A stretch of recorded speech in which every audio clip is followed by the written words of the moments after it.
It started with a job offer that looked legitimate, then turned into a scam that stole identities and money before the first day of work.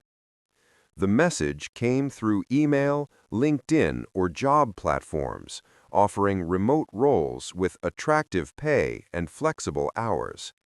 Interviews felt real, sometimes conducted over chat or quick calls, with official-looking documents and company branding.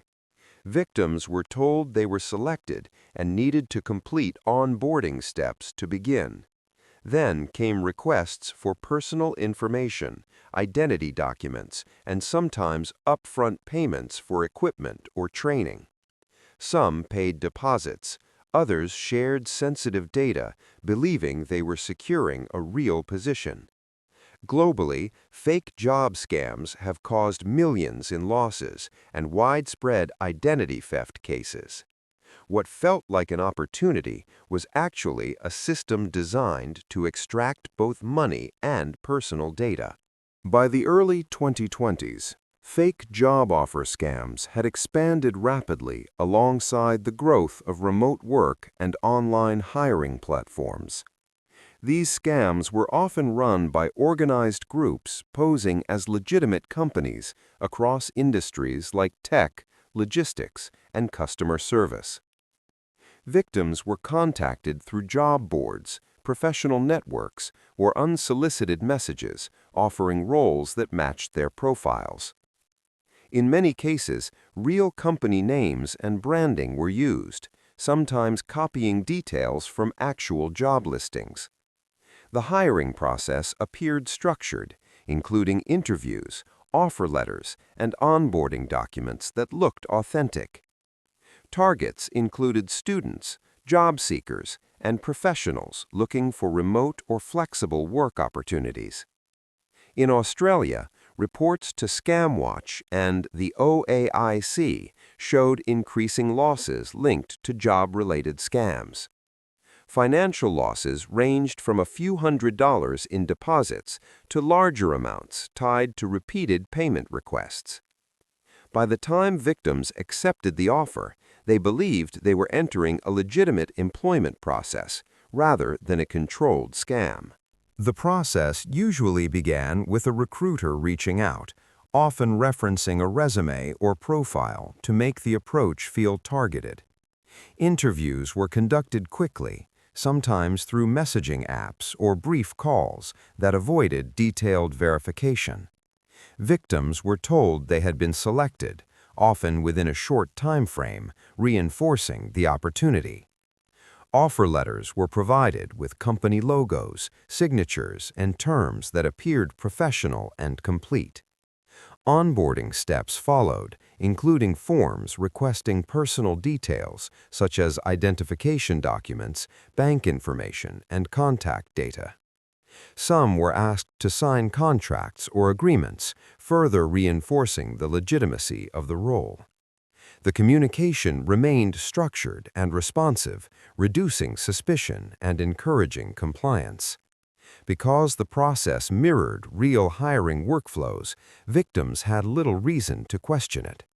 By the time personal information was shared, the scam had already moved into the next stage. After onboarding, the process shifted into what appeared to be preparation for starting the role. Victims were told they needed equipment, software access, or training materials before beginning work.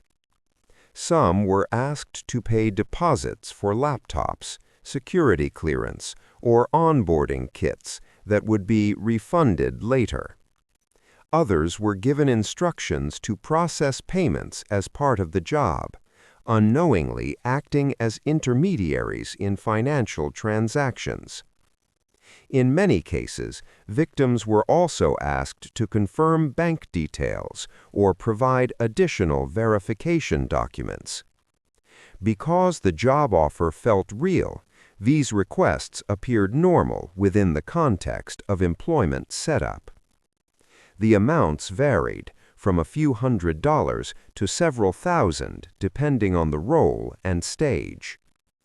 Behind the scenes, both money and personal data were being collected for further use or resale.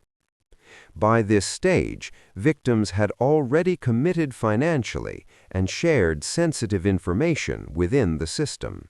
As the process continued, additional requirements were introduced, often framed as final steps before starting the role. Victims were told payments were needed for insurance, background checks, or account activation to access company systems. In some cases, multiple payments were requested in stages, each one presented as necessary to move forward. Communication remained consistent, with recruiters responding quickly and maintaining a professional tone.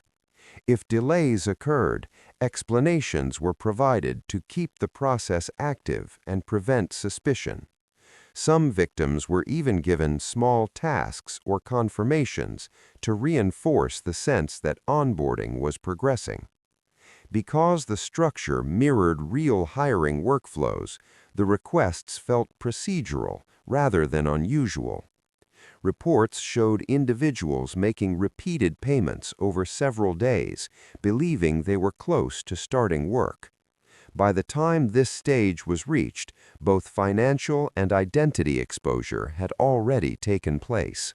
The first clear signs appeared when victims expected to start work but received no access, no onboarding completion, and no response. Some attempted to follow up through official company channels and discovered no record of the job offer. Others noticed inconsistencies in email domains, payment requests, or communication platforms that did not match the real company. Requests for refunds were ignored, delayed, or met with further demands for additional payments to finalize the process. Victims began realizing that both money and personal information had already been handed over without any real job existing. Authorities like the OAIC issued repeated warnings about these patterns in fake job scams. In some cases, stolen identity documents were later used for other fraudulent activities, extending the impact beyond the initial loss. By the time victims reported the issue, funds were often unrecoverable and personal data already circulated. What began as a structured hiring process quickly unraveled into a system designed to extract both money and identity.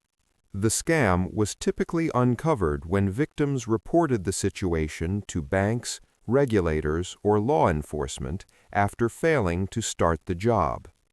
Complaints revealed a consistent pattern: fake recruiters, rapid hiring, document collection, and staged payment requests.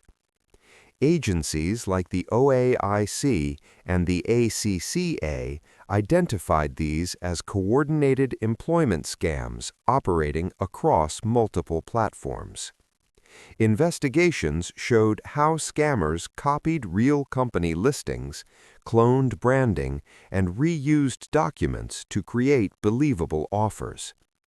Digital analysis traced communication channels to disposable email domains and messaging apps used to avoid detection. Financial tracking indicated that payments were routed through multiple accounts or digital wallets, making recovery difficult. Authorities also found that collected identity data was reused in other scams, increasing long-term risk for victims. Some operations were linked to broader fraud networks running multiple scam types simultaneously. What appeared to be individual job offers was ultimately identified as a structured system designed to extract both money and personal identity at scale. What made this scam effective was how closely it replicated real hiring processes from start to finish. Victims were not pressured immediately. They were guided through steps that felt structured and familiar. The system created trust through interviews, documents, and consistent communication before introducing financial requests. Because the role felt real, payments and data sharing were seen as part of standard onboarding. Investigations showed that the same structure was reused across different industries and job types.